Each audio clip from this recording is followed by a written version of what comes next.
నల్గొండ పట్టణం చెర్లపల్లిలో కనకదుర్గ యూత్ ఆధ్వర్యంలో దేవి శరన్నవరాత్రి ఉత్సవాల్లో భాగంగా బుధవారం అన్నపూర్ణేశ్వరి మాతగా అమ్మవారి సన్నిధిలో పెరక నాగరాజు అన్నప్రసాదదాతగా ఏర్పాటు చేసిన కార్యక్రమానికి పట్టణ కాంగ్రెస్ అధ్యక్షులు గుమ్మల మోహన్ రెడ్డి పాల్గొని ప్రత్యేక పూజలు చేశారు.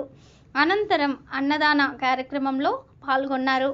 ఈ కార్యక్రమంలో విగ్రహదాత మందటి మసూదన్ రెడ్డి, మాజీ సర్పంచ్ రాపోలు మంగమ్మ, భక్తులు, ప్రజలు అధిక సంఖ్యలో పాల్గొని విజయవంతం చేశారు. అమ్మవారి కృప ప్రజలకు ఉండాలని కోరారు.